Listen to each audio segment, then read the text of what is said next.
சென்னையிலேருந்து பெங்களூர் 350 கிலோமீட்டர்ஸ், ஹைதராபாத் 630 கிலோமீட்டர்ஸ்னு சொல்கிறோம். ஆனால் அந்த டிஸ்டன்ஸ் எங்கேருந்து மெஷர் பண்ணுறோம் தெரியுமா? அதுதான் நம்ம சென்னை 0 பாயிண்ட். அதாவது எல்லா தூரங்களோட ஸ்டார்டிங் பாயிண்ட் இதுதான். இது ஃபோர்ட் ரயில்வே ஸ்டேஷனுக்கு அருகில் உள்ள முத்துசுவாமி ரோட் பிரிட்ஜில் இருக்குது. அதுதான் அந்த 0 மைல் பிரிட்ஜ். பார்க்குறதுக்கு சாதாரணமாக ஒரு சின்ன கல் மாதிரி தான் இருக்கும், ஆனால் அது ஹிஸ்ட்ரியோட ஹார்ட். இந்தியா முழுக்க பல சிட்டிஸில் இப்படிப்பட்ட 0 மைல் ஸ்டோன்ஸ் இருக்குது. அதில் நம்ம சென்னையோடது 3 நேஷ்னல் ஹைவேஸ்க்கு ஸ்டார்டிங் பாயிண்ட்டாக இருக்குது. NH45, NH4, NH5 எல்லாமே இங்கேருந்து தான் ஆரம்பிக்குது. அந்த பிரிட்ஜுக்கு பெயர் வந்தது சர் திருவரூர் முத்துசுவாமி ஐயர் கிட்ட இருந்து.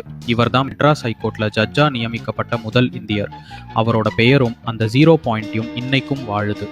அது வெறும் ஒரு கல் இல்லை, நம்ம ரோட்ஸோட ஒரிஜின் ஸ்டோரி. சென்னையோட பயணம் இங்கே தான் ஆரம்பமாகுது, 0 பாயிண்ட்ல. ஸோ நெக்ஸ்ட் டைம் அந்த பிரிட்ஜில் போகிறப்போ ஒரு நிமிஷம் நின்று பாருங்கள், நம்ம சிட்டி எங்கே ஆரம்பிச்சுது அப்படின்னு ஃபீல் பண்ணலாம். இந்த மாதிரி சென்னையோட ஹிஸ்டாரிக்கல் ஸ்டோரிஸ் பற்றி தெரிஞ்சுக்கணுமா? ஃபாலோ பண்ணுங்கள்.